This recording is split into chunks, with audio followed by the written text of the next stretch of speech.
Alright, ladies and gentlemen, I'm your host, Christian Shaw, and we are live from the 704 once again for episode 214 of the 815 Exchange. And well, we back. Alright, football is really, and I mean truly, well and truly back. The NFL is back today, so that's going on as I'm recording. So I guess this is somewhat live, I guess, in a way. But yes, all right, we got live updates as I'm going through this, I suppose. But we do have college football, and what a week in college football. All right, if you know, you know. Some of your teams may have been victims. Some of your teams may have been victors. We are going to find out who was who, of course, in the opening segment. NFL, of course, gets the main event. We have the U.S. Open, Roundup. We'll talk about that in the Roundup. We also have some few things to talk about, of course, with the two star rookies in the WNBA as that regular season gets closer and closer to its finish. And if we have a little bit of music to talk about and entertainment. So yeah, full episode today. One of the first full episode, really. I like to call it when football is back. So very, very big episode today. 214. And yeah, I think this intro's been long enough. So let's go do the housekeeping things. As always, remember to like, share, and subscribe if you guys are enjoying the content. And as always, if there's a grouper that always about to do the Ultra Reacts, I'm going to leave that in.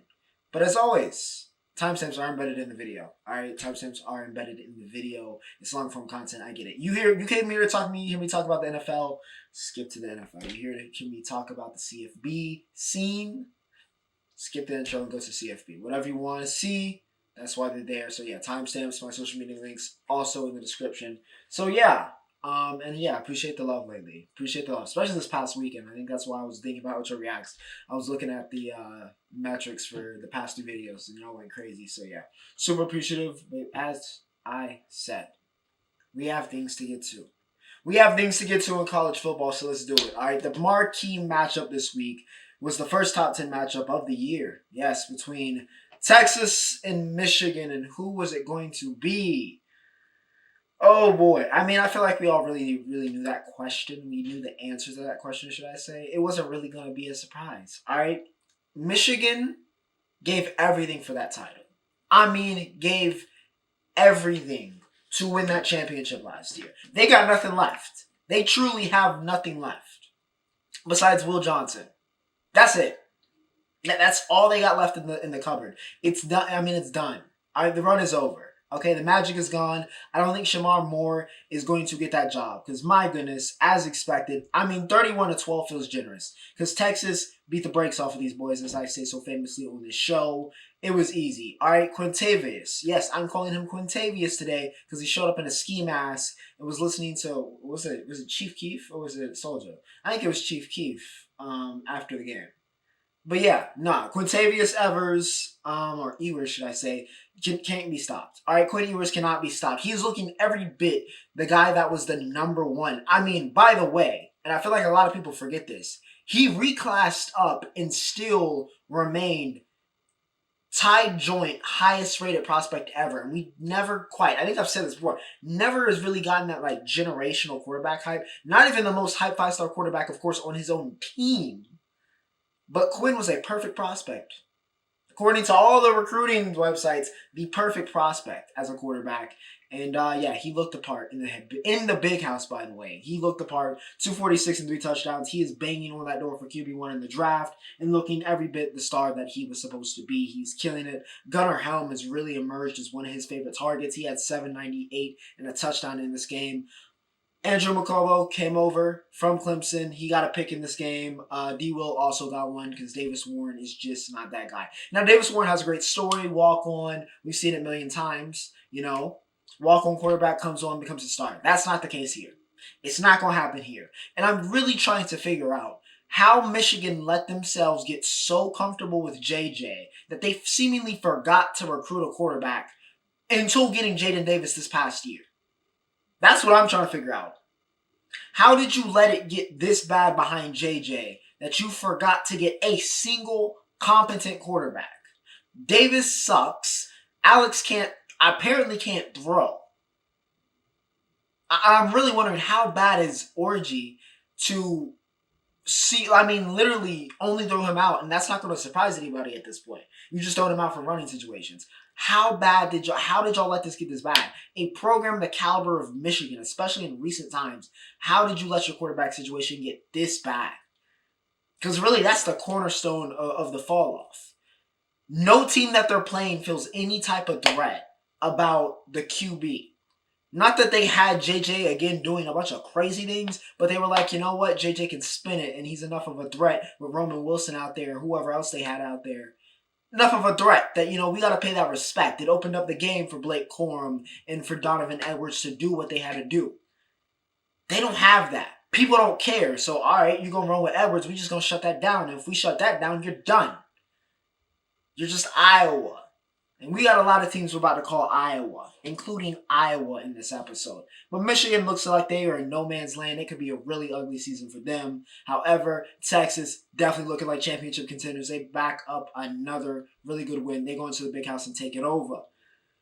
Oklahoma State and Arkansas. It was one of the best games of the week. I watched this one. Went to double overtime, and Ollie Gordon did not play a fantastic game. If you look at the box score, probably wasn't pretty. But when it came through in double overtime, and when it was time to have plays made, they put the ball in his hands, and Ollie made him. All right, that's all that really needs to be said. Ollie came through in the clutch, and they got it done. Shout out to Brendan Presley as well. He had 9 receptions, 91 yards, 2 touchdowns, 1 rushing, 1 receiving. Trey Rucker had 17 tackles in this game. 17. Nick Martin had 16 and 4.5 TFLs. They had 10 TFLs as a team. So yeah, even though they gave up 31 points, still a very impressive by a couple. Overall, I feel like they made stops when necessary, especially clutch, like I said.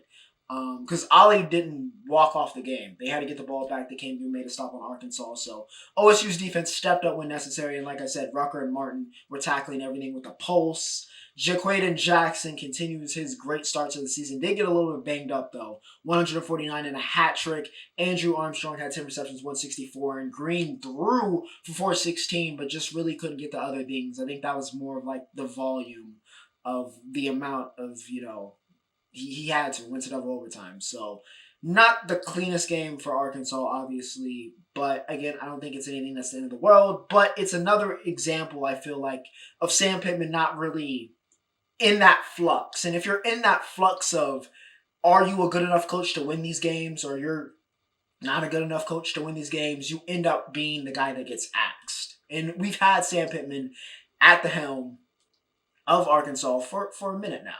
So decisions are going to have to be made, man. Decisions are going to have to be made with the direction of that program. But for now, Oklahoma State does get the win, 39-31.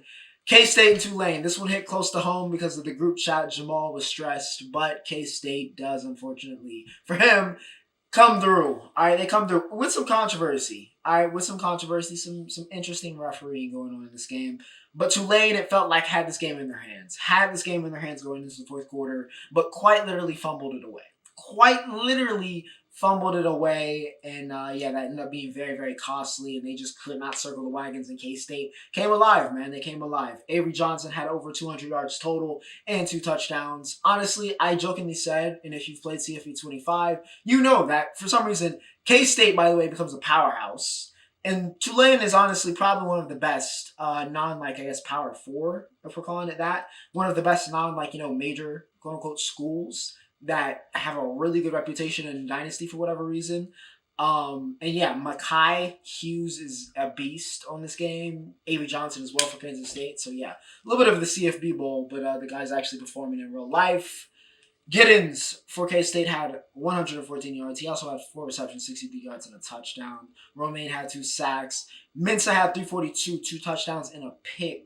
All right, for Tulane, that pick came late, so don't want to hang that on him too much. Mekhi, as I said earlier, balled out again. He had 128 and a touchdown, firmly, supplanting himself as one of the best. We will talk about the best running back in the country, but Mekhi's got to be up there. Mario Williams, the USC transfer, had 128, but like I said, K-State just seemingly had fortune. All right, they just seemingly had fortune when it was necessary in this game, and unfortunately for the Green Wave, who I really think that program's headed in the right direction, so not the end of the world. Again, especially in, modern college football with the playoff. It's not the end of the world to lose once. So we'll see what happens with these two teams for the rest of the season. But K-State, again, trending upwards with Avery. Syracuse and Georgia Tech, all right? Cuse. Everybody was very hype on Georgia Tech, understandably so. I guess Seamus is like the official ambassador now because he helped them again. But see, the thing is, Kyle McCord didn't get that memo, and he ain't really on that timing this year. He's on a complete different timing. He was the weak link for Ohio State. We openly said it. McCord was not playing, or we were very confused. I think I came on this podcast and I said, how was Kyle McCord a 5-star? Seeing him play these first 2 games for Syracuse, it's becoming very clear why Kyle McCord was a 5-star. And if it wasn't for the fact that Ohio State is absolutely mauling, not that they're playing comp right now, but they're mauling people, we might be raising some eyebrows. But McCord, 381 and 4 touchdowns here against Georgia Tech to pull off the upset. Gadsden, once again, is going to be in Mackey conversations. 6 receptions, 93 yards, and 2 touchdowns. Pena had 688 and 2. So that's where the 4 went. Haynes King did have 333 and 3 touchdowns, but the Syracuse defense did a really good job of containing Jamal Haynes and not getting him, letting him get loose the way he's been able to make big plays for Georgia Tech in the first couple of games they had, and especially in that game against Dublin, which really set Florida State on this kind of descent. So, yeah, Georgia Tech cooled down the hype. We just had to cool down the hype. On the other hand, Syracuse, Kyle McCord might be that guy now. We're going to have to see. But Cuse does get the win at home and pulls off the upset.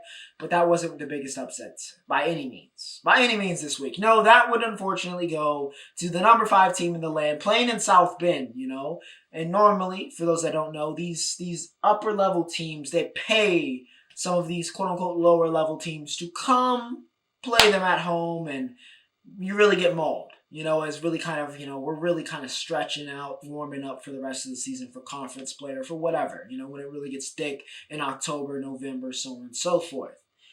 So Notre Dame paid a lot of money, millions of dollars, to Northern Illinois, and Northern Illinois did not lay down. No. No, they walked them off. They walked them off, and it wasn't the only walk-off this week. Oh boy, we got something to talk about. But Whittle hits a 35-yarder that puts Notre Dame to bed, 16-14.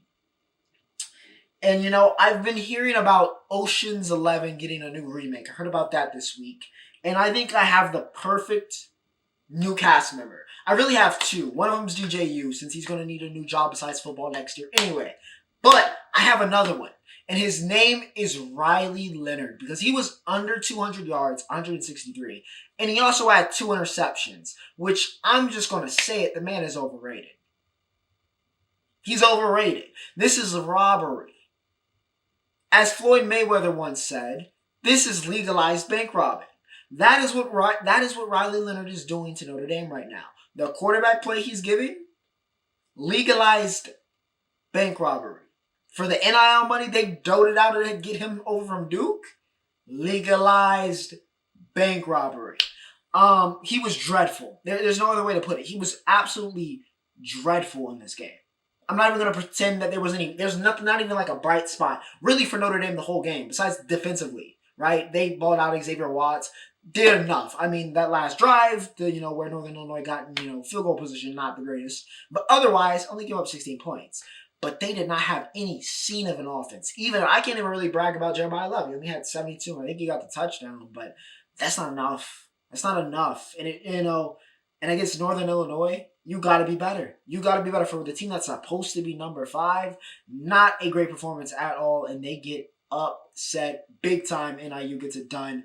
But Notre Dame left kind of scrambling here because they are on fraud watch. All right, we got a lot. I think I might make like a fraud watch keeper of teams this year. That might be what we do. That we might have like a fraud watch segment. Notre Dame is on fraud watch. After this week, they are on definitive fraud watch. Same thing with Riley Leonard. But yeah, grim. Let's talk about El Assico. That's the actual name. All right, sorry, censors. Listen, it's literally called El Assico. That's what we call it. Okay, so I'm gonna call it El Assico. Iowa State 20-19. This game had everything. Kick returns, punt returns, fumbles, picks. Horrible quarterback play from a school named Iowa, which is both of them. So, naturally that's how it goes. Yeah. We talked about Riley Leonard being trash. Again, that Notre Dame game. Cade McNamara. I swear he wasn't this bad. I mean, it was a horrible week for Michigan related stuff. I mean, a horrible week. But I swear he wasn't this bad. I swear before JJ took over, he was not this bad. Under, not 200, under 100 yards. He had 99 yards passing in this game and 2 interceptions. It was disgusting. Sick. Sicko. An absolute sick. I mean, this was, again, Al Assico tends to be one of the sicko games of the year, and it was an absolute sicko game, and a large part due to Cade McNamara attempting to play the quarterback position. I'm going to say attempting, not playing, because that's what we saw on Saturday. It was, again, revolting, disgusting. Iowa State, though, led by Jalen Noel, he had 5 receptions, 133, and a touchdown. Caleb Johnson, however, for Iowa, honestly should have just gave him the ball 40 times, 187 and 2 touchdowns, but it wasn't enough because Iowa State walked him off. Corona Day hit a 54-yarder. Ooh. To knock off the rivals, but yeah, El Assico goes to the Cyclones. Iowa's back. We thought for a second, with them dropping a 40-piece last week, might be a different Iowa. Nope. Still Iowa. We got a lot of teams looking like Iowa.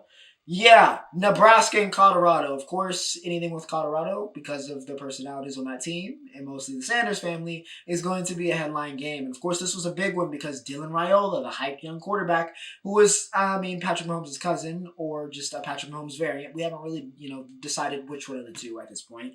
But yeah, variant Mahomes making his big-time college football, even though he made his debut last week, but, prime time. Against prime time. And it went exactly how a Mahomes variant game would go. I mean, it was kind of, even the pregame. I mean, it's just, I don't really think it's weird because I'm kind of enjoying the kind of Raiola is just Patrick, like literally just Patrick Mahomes. I'm kind of enjoying it. It might get sticky. All right, I'm not gonna lie. It might get sticky, real sticky if he keeps developing the way that he is right now. But yeah, for now, he only does 185 and a touchdown. But it was the most devastating 185 yards in a touchdown in Colorado football history, okay? Because, he just had a magic. He just had a certain magic to him in this game. It felt like Nebraska did. It felt like Nebraska was back. They had a dominant defensive performance. For all of that talk about Colorado fixing their offensive line, we didn't see it. I didn't see it. He didn't see it. My TV didn't see it. My water bottle didn't see it. My phone didn't see it. The notes definitely didn't see it because it's not in here. The lighting on the camera right now did not see it. All right. So wherever this mythological fixed Colorado offensive line, I would love for you to see them make an appearance because this just looks like Colorado last year with a little, like wipe on it, like a clean record. It's like they got an expungement, but it's still Colorado. That's essentially what we're looking at right now. Ty Robinson is a monster, okay? 6'6", 300, and looks every bit of it. He was wrecking havoc. He wasn't the only one, but he was wrecking a lot of havoc for that offensive line. Trav still got his, usual 10 receptions, 110, and, played a billion snaps. But it was a pretty game. It was a disaster class for the Sanders family. Coaching-wise, disaster class. Shiloh broke his arm. Got ran over and broke his arm. So he was out of the game in the first quarter. Shedeur left at, the end of the fourth quarter. Not when the game ended. He left early, actually, and then blamed his offensive line, which is true, but also not what you're supposed to do if you're supposed to be the leader of the team and the superstar quarterback. So not a great look for the Sanders family this week. Nebraska, I feel like, broke this team, and it's crazy how fast the hype has died in week 2. Took 2 weeks. 2 weeks, and Colorado's hype is just gone. The aura is dead. All right, let's take it to the 704. Yes, because we did have college football. And I'm not talking about Charlotte. Of course, I'm not going to talk about Charlotte. No, we were in that school in Chapel Hill that I don't talk about and don't like to talk about. Out of the pure hatred and malice in my heart that I grew up over the past 23 years of knowing of their existence. So they beat us. But here in Charlotte at Bank of America Stadium, Tennessee looked like the best team that's going to play, by the way, after seeing the Panthers play today. Looked like they are the best team that's going to play at Bank of America Stadium. It's like Tennessee and then Weddington High. And then maybe NC State. And then like Providence State, and then the Panthers. That's currently the power rankings, but we'll talk about that in the NFL. But for now, Josh Heupel got them boys. Oh my gosh, Tennessee looks scary. Okay, because Nico didn't even play like a crazy game. By the way, he had 276, 3 TDs, but he also did 2 picks. He looked like a young like star quarterback trying to figure everything out, and they won 51-10. I'm going to say that again so you understand. Yeah, the young supposed star quarterback had an okay game, and they put up 50 and won by 40. Tennessee is spooky, okay? That defense, we knew about James Pierce. I think we need to know everybody else. I think we need to start getting to know everybody else because they looked terrifying.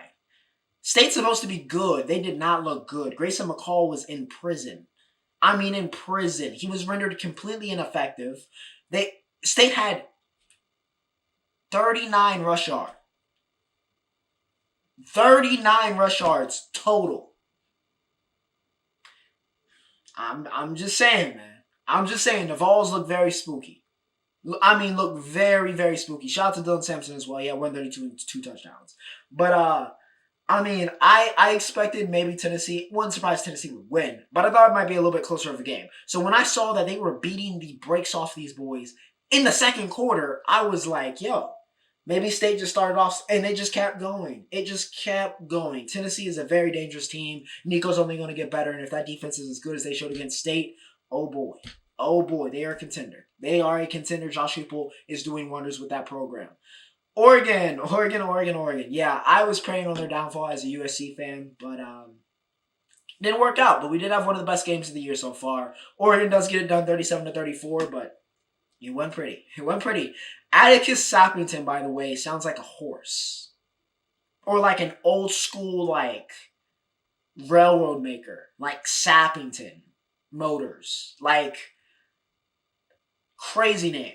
Crazy name. Not a bad name by any means, but crazy name. But he gets the game winner for Oregon, but they nearly lost this game.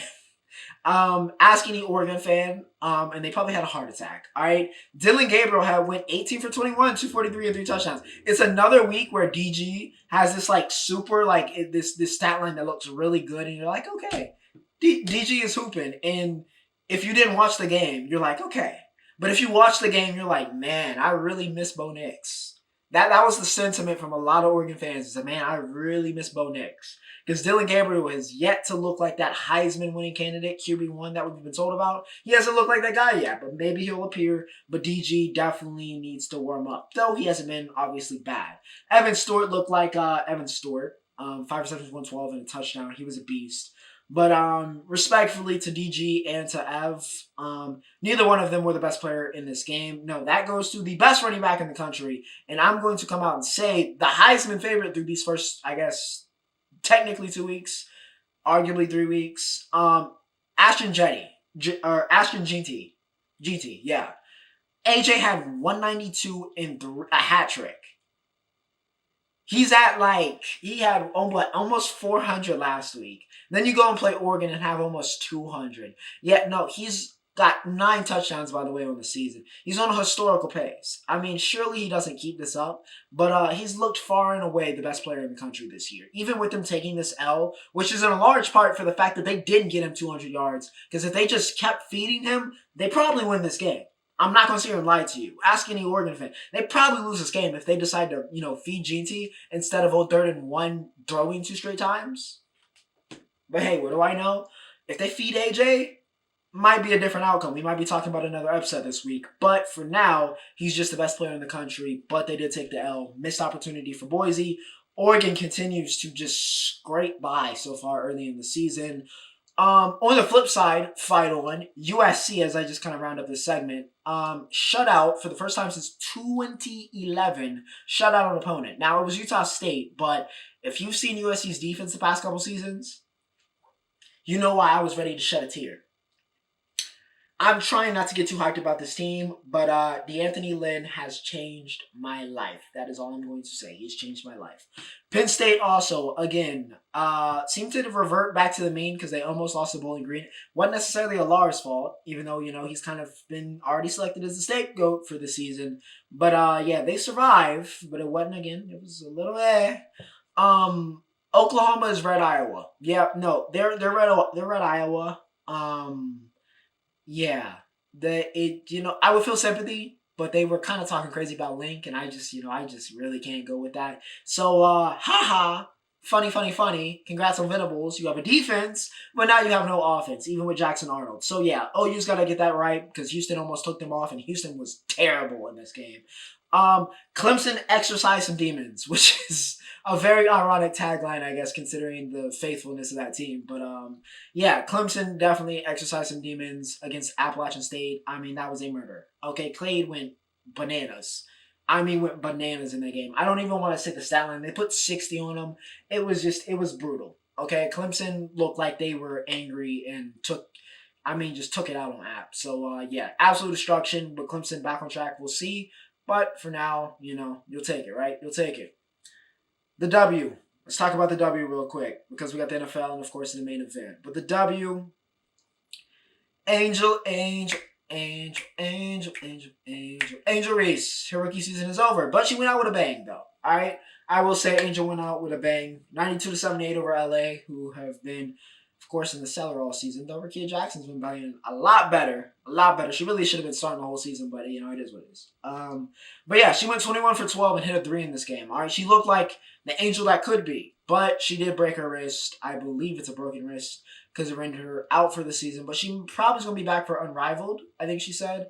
But yeah, unfortunate end to what was a great rookie season for her. And like I said, she would be Rookie of the Year any other year with the stat line she's put up, with the record she's broken. But of course, Caitlin Clark does exist, and we will be talking about Caitlin next. But AR goes 14 and 13 in her rookie season. That's a hell of a start. Broke the rebound record for a season. Definitely averaged the most rebounds probably per game for a rookie ever. And yeah, just an incredible season, man. An incredible season for a rookie. A lot of people discounted AR, and she went out and she balled out. So yeah, credit where credit's due. That Sky team has a very, very bright future with her, Cammy, and if Kennedy can hit her head on, screwed. Kate, second triple-double. Okay, second triple-double this week against the Sparks. Yeah, just everybody was getting off against the Sparks. They did finally lose, all right, to the Lynx, who they just cannot beat. All right, they cannot beat the Lynx this year. It wasn't even because Fee went off. They just can't beat the Lynx for whatever reason. The big three did pretty good. Kelsey could have been more efficient, but it is what it is. The Fever, again, are just overachieving. And Caitlin is doing exactly what people thought Caitlin was. All right, she is exactly who all of us thought she was. Such a generational talent, such a special player. And yeah, it's been fun. It's going to be interesting to see what they do in the playoffs because they did clinch. So we will see then. All right, we will see then, and we'll talk about that there.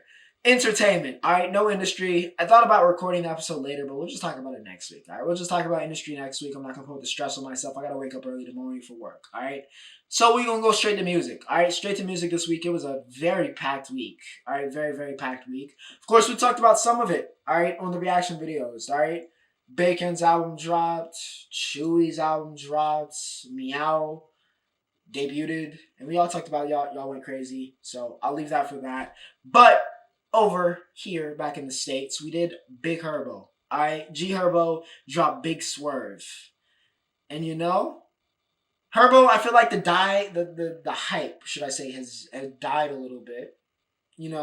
Wasn't a lot of big, emphasis around this project. There was no huge smash single that broke out or anything.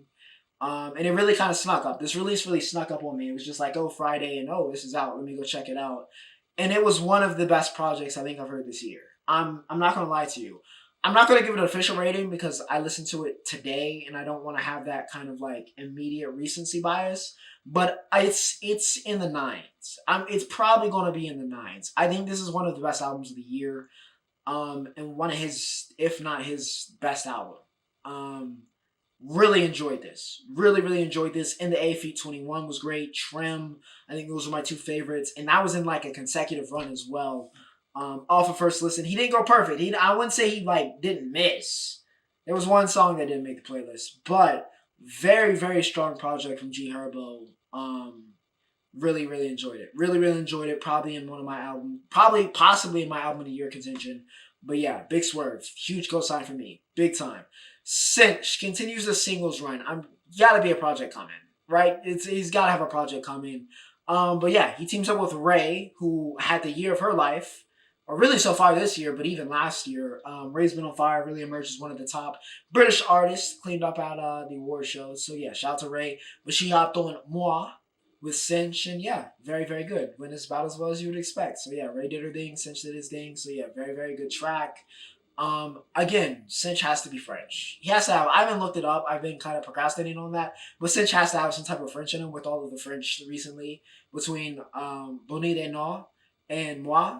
It has to have a little bit of French in him. But Keshi, everybody's favorite underground Viet artist. You've probably heard it coming out of the car of some ABG or ABB, especially Live in the Bay or OC or just anywhere with ABBs and ABGs. But yeah, he came back with another single, which, again, I would love another Keshi album. It's been a minute, but he came back with Texas, a very introspective track. Of course, Keshi is from Texas, so you get the idea, retrospective, thinking about his childhood, how he misses that feeling, and yeah, another good track. But he really can't, he doesn't miss very often if he does, you know what I mean? He doesn't really miss. Great vocalist, and he understands his sound really, really, really well at this point and where he can kind of direct it. So shout out to Keshi. Shout out to Keshi. Texas. Great week for y'all. Great week for y'all. Great week. Great week. And with that said, ladies and gentlemen, of course, that brings us to the National Football League. Yes. And while we do have games going on, let's talk about what happened on Thursday and what's happened on Friday and what's happening so far here on Sunday. But the opening game of the season was the Kansas City Chiefs and the Baltimore Ravens, and I'm not going to lie. The Ravens disappointed again, but nearly pulled it off. All right, they rallied the troops, but I'm not going to sit here and lie to you. It was ugly. It was ugly to start. It was very ugly. Okay, Lamar took a minute to get adjusted. I don't know if it was knocking off rust or what it was, but it took the Ravens a little bit to get into this game. When they got into it, it was a very, classic Chiefs-Ravens, but it took a little bit for Lamar. That O-line, the offensive play, it felt like they needed to warm up a little bit. Derrick Henry was ready. He scored. I think he's going to score quite a bit. But yeah, it took a little bit for Lamar, though he still had a very solid game, but it just wasn't enough. Just wasn't enough. He still was well over. Yeah, he was almost at 400. Yeah, 122 yards rushing, 273 passing, had a touchdown through the air as well, of course, to Isaiah Likely, who looked dominant. Mark Andrews, it was the lightning. Yep, it was the car scene where Jackson Storm passes lightning. That's what Isaiah Likely did with Mark Andrews in this game. He was like, we appreciate your services, but it's my time now. 9 receptions, 111 and a touchdown. Likely looked like one of the best tight ends in the world. Roquan Smith had a really good defensive performance, had a pick in those 7 tackles. He picked off Pat. Pat wasn't perfect by any means. Still was Pat, though. For all intents and purposes, was still Pat. Xavier Worthy was a threat. Also, Chris Johnson probably should have had like 5 sacks, but he only had 1, but it is what it is. But yeah, Xavier Worthy is a threat. Okay, the man is just as fast as you've seen at Texas and at the Combine when he broke the record. All right, he is just as much of a threat, and I still cannot believe that we let the Kansas City Chiefs have him. Like, I cannot believe. It was the most obvious pick and the most obvious, don't let them get Xavier Worthy, and you let them get Xavier Worthy. We messed up. He's only going to get, that was the worst it's probably going to be. He's only going to get better, and they're only going to figure out more ways to get the ball in his hands and let him score touchdowns. So yeah, not great, but the Chiefs do get it done. Ravens just, they circle the wagons too late, man. Simply put, circle the wagons too late. By the way, the what are the refs doing with the Chiefs? They need to figure out, are they going to call it or not? If it's blatant and y'all don't call it, it looks a little suspect. I'm not one of those conspiracy theorists, but y'all got to clean that up, all right? I'm just saying, y'all got to clean it up. Call it fair at least. Like, it was rough, all right? Sao Paulo hosted its first NFL regular season game, and they did it on the worst field possible for a very, very good game. All right, they chose the worst field. I mean, it was a terrible field. Anita did a great performance though at halftime, but a horrible field for what was a really good game for them to get to watch. But nonetheless, the Eagles do get the win 34-29. They hold on to it at the end. But yeah, we were back and forth. All right, we were back and forth. Saquon Barkley, oh boy. I mean, it looked spooky. I'm not going to sit here and lie to you. Hurts didn't look great. He went 2 touchdowns, 2 picks. But Saquon looked like the truth. 109 and 2 touchdowns for Saquon. He looked like Saquon. AJ had 5, 119 and a TD. Zach Bond had 15 tackles in this game, by the way, and 2 sacks. He was a man unchained. Reed Blankenship, white safety, shout out. He did get a pick off of Jordan Love in this game. And, of course, the big news coming out of this game was not Jaden Reed going for 4 receptions, 138 and a touchdown. No. It was the fact that on the last play of this game, unfortunately, Jordan Love got injured. And Jalen Carter was, grabbing his ankle, which is always a little... It's always going to be I'm not saying it's scummy, but it's always kind of a weird one. Sometimes it can come off a little dirty, but I'm not putting the blame on him by any means. Not going to put the blame on Carter, though I'm sure some Packers fans will, and you know what? That's fair. But, yeah, Love's ankle does get twisted up, and it ends up being a knee injury. I think he is MCL. Not a complete MCL, so he's not out for the season, but he is out for a substantial amount of time, which really, really messes with the Packers season. Which, again, is unfortunate after how good they were at the end of last season and how promising they were going into this season. To lose your franchise quarterback in the first game of the season is just devastating. So, yeah, unfortunate. But then again, ask the Jets about it because that happened to them last year with Aaron Rodgers. Hopefully it doesn't happen again because it's on Monday. Again, that's crazy. Crazy situation. But anyways, the Bills and the Cardinals. For all intents and purposes, man, Kyler Murray was cooking. And then the Bills remembered at some point that they were the Buffalo Bills and we couldn't go out like that. So, yeah, Josh Allen goes 232 and 2 touchdowns in this game through the air.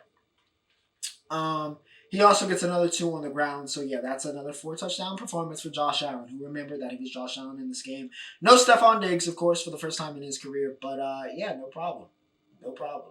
One issue. All right, actually not the first time in his career. He was with the Vikings before, so I suppose he had him before. But first time, with Allen as a star in this league and no of his number one, target for the past couple of years. But it didn't look like too much of an issue to me. All right, it did not look like too much of an issue. Keon didn't really break out, at least this game, but Josh was that guy, okay? Was that guy. Kyler did a lot of his damage early, and then the Bills were just able to pull away.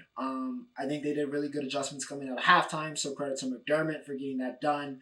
But yeah, the Bills get it done, 34-28. I think both teams, did just fine. All right, they did just fine. Cardinals, of course, are going to want to win that game and win these types of games if they want to make that leap. And of course, Marv was pretty absent in this game. Did Marv actually play in this game? Because I did not hear his name at all. I'm trying to remember. By the way, shout out to Michael Wilson. But did Marv play in this game? Yeah, Marv had 1 catch. 1 catch in this game. Was non-existent, and that's a no-go for who's supposed to be a generational receiver. But, we'll see. All right, we'll see. Still first game of the season, but you know what? Good start for Josh Allen and the Bills. All right, Pats get the Bengals. Yes, the Pats. Yes, I know.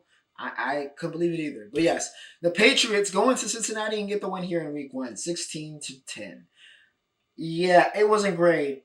It's not been a really good week or 2 weeks, or really just start to the season in general for Cincy. With the Chase situation, is he coming? Is he going? And then this was miserable. Okay, miserable watch. But hey, congrats to the Patriots. Ramondre Stevenson did well for my fantasy team, 120 touchdowns. So yeah, congrats to the Pats. They get that done. Oh boy, oh geez, oh my gosh. I really didn't think it was going to be this bad. But oh my gosh, if it wasn't for the existence of the Carolina Panthers, we would need to be having some serious conversations about how bad the New York Giants are. The Vikings, starting Sam Darnold, just beat them 28-6 at MetLife. The Giants suck. And it's not me saying that as a Cowboys fan. No, the Giants suck. This is a horrific team. I really hope, and I don't want to check because I don't want to be disgusted, but if the Giants and the Panthers play each other this season, they need to put it on a Wednesday. And during the day, nobody needs to see that game. It will be football terrorism of the highest order. Daniel Jones, still don't know why you're your starting quarterback anymore. But hey, they came back with DJ, rolled him back out there, and what did he do? 22 for 42. That's 50% completion percentage, which is not good. Under 200 yards, which is also not good. Oh, and what's that? 2 interceptions. That's your franchise quarterback. Oh, God. I mean, it was just such a disgusting performance. I can't even be like, haha, Giants, because it was terrible. All right, shout out to Jettas. He got a touchdown. Aaron Jones as well. But the Giants were just revolting. All right, just absolutely disgusting. Disgusting in this game. Horrific football. But hey, Sam Darnold era begins for at least a year until JJ takes over. And the Vikings get the win. But boy, oh boy, oh boy. Grim times in New York. Very, very grim times. The Bears get it done in week 1. Caleb did not play by any means will be his best game. Okay, the man, he probably can't even remember the last time he threw for under 100 yards. But it happened. It happened. All right, it happened in this game. I think he did a good job protecting the ball, but I think he played a little bit too much in his means. But again, you're getting adjusted first week. It's not going to be. I mean, sometimes guys come out like Jameis and Mariota in that game. They went crazy. All right, it looked like they came fresh out of, it looked like they were going to be world beaters. But Caleb, very demure, I guess is what we're calling it nowadays.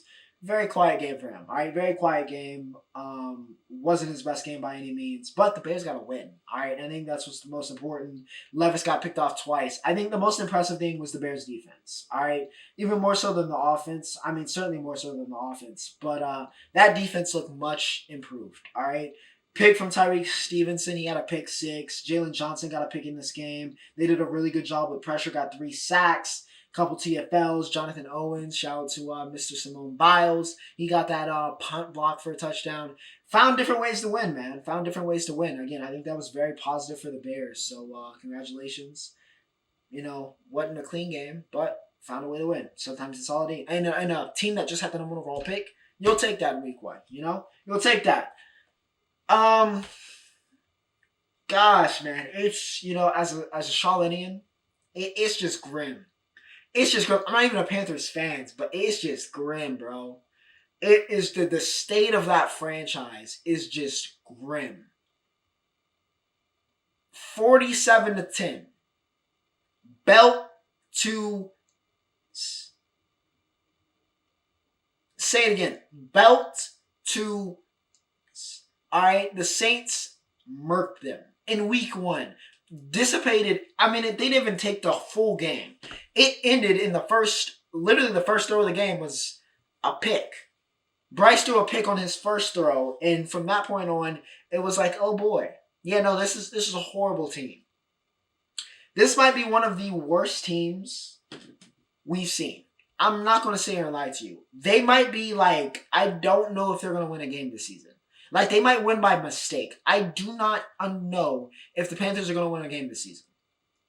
And like I said, if they play the Giants this year, put it on Tubi Wednesday, 1 p.m. Nobody needs to watch this game. Terrible.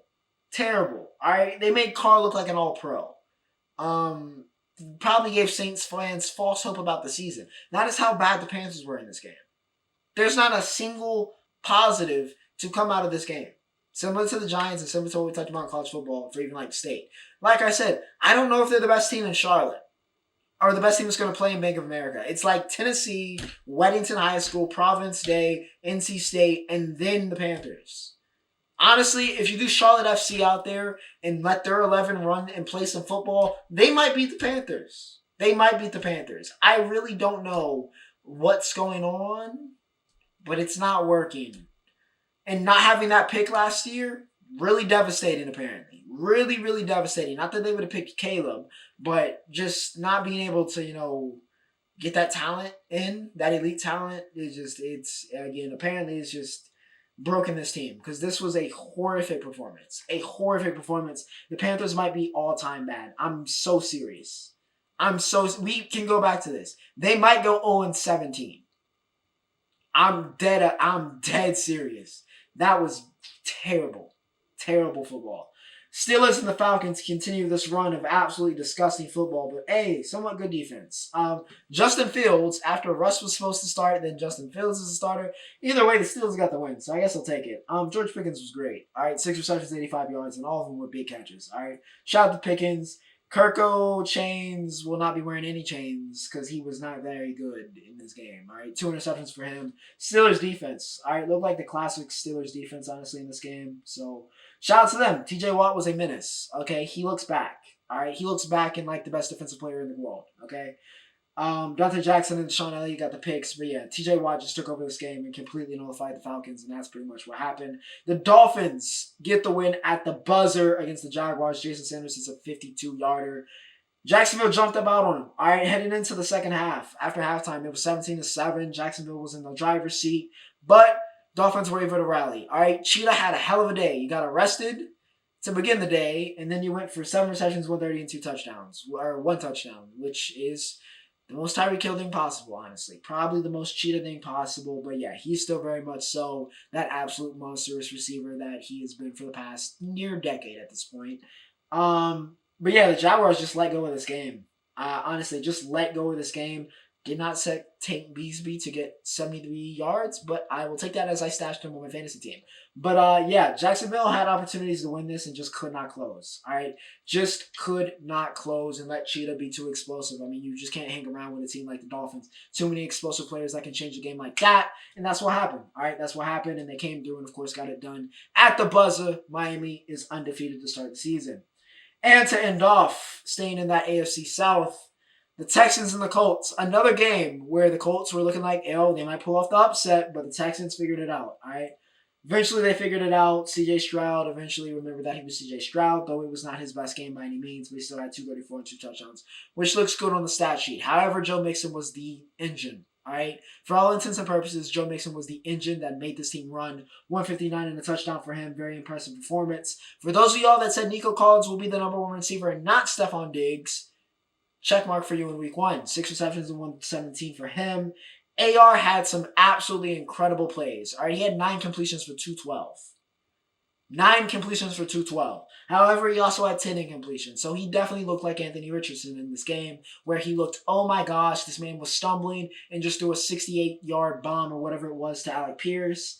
And then he had moments where it was like, yeah, he's still trying to figure out how to play quarterback.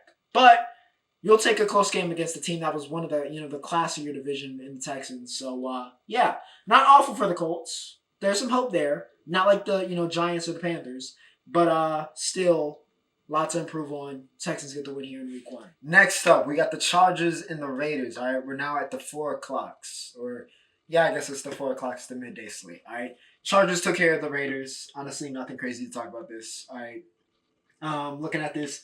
Shout out to Dicker the kicker. Herbo didn't do anything crazy. Minshew was Gardner Minshew. So yeah, nothing too crazy happened in this game. Chargers handled business 22-10. They got it done. So congratulations to them. It did get a little chippy though. We did have a fight. We did have a week 1 fight. So hey, there we go. All right, there we go. Broncos tried. I'll give them that. All right, the Broncos tried. They still took that L to the Seahawks, 26-20. Bo Nix. All right, it's very interesting to see kind of where all the rookie quarterbacks ended up. Caleb was the most mid, right? He didn't really affect too much for the Bears. He did turn the ball over, but, wasn't, this great gaudy stat line. JD probably played the best. We'll talk about that literally, maybe even next game, actually. And then Bo was maybe the worst performing, but he still didn't play awfully. Did have 2 picks and under 150 yards passing, so obviously that's not ideal. But was able to kind of push this team forward and really make it interesting at the end. Got that touchdown in his last 2 minutes, his first ever touchdown.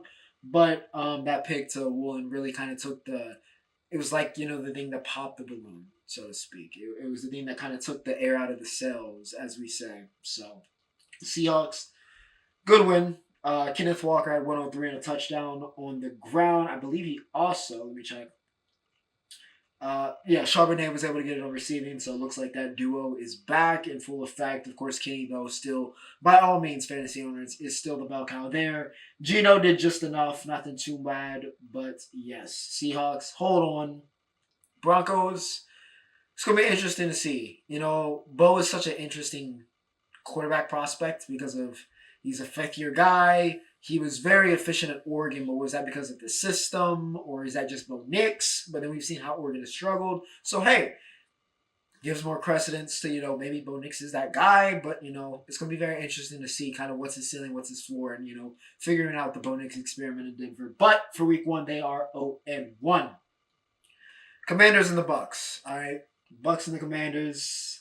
And like I said, JD made his debut, goes 17 for 24, 184. He also had 88 yards and 2 touchdowns. All right. He looked just as explosive as advertised. All right. Somebody likened him to like an RG3 light, which I don't think is that crazy. But JD showed off the explosiveness, but let's make this very clear. All right. The Washington Commanders are not a very good football team. Okay. They are not a very good football team, at least for now. Maybe in the future, but for now, this is not a very good football team. Do not expect anything really out of the Commanders. Though, I'm not going to lie, I feel like they're going to upset some like main contender, which might be us, unfortunately, as much as I hate the Commanders. But I feel like they're going to upset somebody at some point. They're going to clip somebody. But not a very good football team. The Buccaneers look like, again, we'll see what the Saints do. Again, they play Carolina, so that's not really comp. But the Bucks still look like, they're going to be probably the team to beat in the AFC or the NFC South, should I say. Baker had a great day. 24 for 30, 289, 4 touchdowns. He may win Offensive Player of the Week for the NFL. Chris Godwin had 883 and a touchdown. He looked very, very good. Mike Evans did what Mike Evans does and score touchdowns and just be an all-pro, future Hall of Fame receivers. It's what Mike Evans has done. It's literally what he's done from the moment he stepped foot on the NFL field. He's just been Mike Evans. It's just the model of consistency at the wide receiver position. So shout out to the great Mike Evans. He continues it up here and for another season. Another season of hopefully 1,000 yards. But yeah, Baker cooks up. Bucks take care of business. JD has a solid debut, but like I said, the Commanders, not a very good football team. Yes. All I gotta say, man, retaining to the Dallas Cowboys and Cleveland Browns is, Brandon Aubrey. Butter Aubrey. That's the franchise. We paid everybody this morning. Okay? We paid everybody this morning.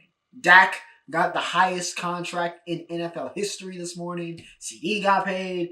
But you know who deserved the contract? Brandon Aubrey. All right, and he got robbed of a 66-yarder, but it's all good because the man went perfect. And I think he had, 1, 2, 3. I think that's 4 field goals. Yeah, 4 for 4.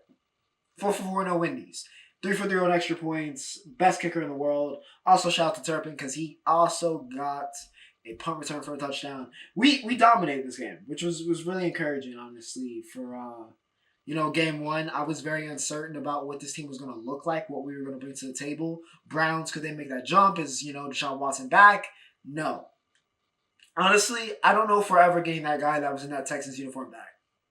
I don't know if we're ever getting that, or that guy that was in those Pat Mahomes, Lamar. It was supposed to be Mahomes, Lamar, Deshaun. That's what it was supposed to be, but I don't know if we're ever getting that guy back. I don't know if he has it. Diggs is back. He gets that pick very late, which is nice to see, of course. Micah got a sack, but he wasn't the only one. We got 6 sacks on Deshaun, including D-Law and Eric Kendricks, who also had a pick, getting 2 apiece. So yeah, it was just a real crispy day, man. Real crispy day of work. Zeke, unfortunately, looks like he is the lead running back. It's going to be interesting to see how it works. But he did score. So there's that. But I'm very uncertain. I don't know how to feel. Don't know how to feel about the run game yet. But for now, the defense looked very, very good. Did a really good job in this game. And, of course, we got Brandon Butter, Aubrey, best kicker. And he's a weapon, man. He's a weapon. My kicker is a weapon, and I appreciate it. But, yes, all right. We won't be able to talk about it, but tonight, after I film, literally in like 30 minutes, is the Rams and the Lions. I got the Lions. All right, we can see, because this will be, of course, uploaded tomorrow, which is Monday. So by the time you're seeing this, you'll know. But I think the Lions are going to take that. And then Monday is the Jets and the 49ers. And I just hope that A-Rod does not injure himself, of course, after like 2 plays. And we get to see what that looks like with the Jets. But I need CMC to go off and save my fantasy week. But, ladies and gentlemen, the NFL is back. God bless. All right, the Roundup, a.k.a. the U.S. Open. All right, a.k.a. the U.S. Open. Okay? Jannik Sinner. All right, Mr. Jannik Sinner does get it done. And honestly, that's what happened. It's kind of funny. It was basically who's the last elite player of like the top tier left. and they're just picking apart the pieces of whoever made the Cinderella run and which American is trying to win the U.S. Open. That is quite literally what happened in both the men's and women's final. In this case, it was Taylor Fritz made the run, took out Big Foe in a great game. However, he got smoked in straight sets against Jannik Sinner, who completed a great season. I mean, in a great season to put it lightly. Of course, with the controversy with him popping earlier and them kind of putting it under the rug and him saying he was, all that mess. So, of course, the funniest outcome of all of that coming out before the U.S. Open is, of course, Jannik winning the U.S. Open. So, truly a new era. All right, Carlitos won 2, Jannik won 2. So, we got those 2 for the future. Will there be any others? We'll see. But Sinner caps off a great, great season and proving why he is the world number 1 with a U.S. Open win. Sab wiped down Pega Jess, unfortunately. Just levels. It was one of those levels to his matches. I mean, Pagola took it to 7 both times, but just not enough. Sabalenka on a different level. She was dominant, honestly, all tournament. She had the fastest. She was just on a different timing. It felt like it was her tournament to lose at a certain point, and that is exactly what happened. So, yeah, Sab, Sinner, get it done in straights. They are the U.S. Open champions. UFC had a fight night this week. Sean Brady, UD Gilbert Burns, which unfortunately, my boy Gilbert, might be time to join your brother because it might be over. I'm not gonna lie to you. You might be a gatekeeper at this point because I don't know if you're a contender. But yeah, it wasn't even really close. Not one of those close UDs. Definitely wasn't close to a split. Brady was just better. He was just better, which credits Sean Brady, but also do have to say, Gilbert Burns, your time may have come and gone. This weekend, though, we do have UFC 306 or UFC Noche, or is that what they're calling it? Sean O'Malley, Sugar Sean, taking on Marab. That is going to be a banger. And I'm not going to pick it because I feel like it's a 50-50 fight. All right, Sean has the magic. He has the aura. And, of course, he's one of the best strikers in the game. However, Marab's pressure is unmatched, and he has an infinite gas tank. So, very interested to see how those two styles kind of clash in this one and see who takes advantage. I can easily see, Sean catching Marab and being the guy to knock him out. But I could also see Marab being able to out-grapple Sean and, being able to put him in situations where he can decision him to death or maybe even sub him. So, going to be very interesting. Definitely will be tuned in for that. And of course, we'll talk about that for UFC, or should I say episode 215. Also on that card, we got Grasso versus Val. Going to be interesting if Chef can get her title back, or if Grasso is really ascended the way that UFC is claiming that she has. Also, T-City and Diego Lopez is going to be pivotal in Diego Lopez's career and whether he is emerging as a premier contender in that division. But yeah, UFC 306 should be a banger. We'll talk about that next week. But yeah, with that said, ladies and gentlemen, football is back. All right, in full effect. Without further ado, hope y'all have a great week. I got a busy one coming up, so yeah, pray for me, guys. All right, pray for me. But without further ado, Ocho signing off.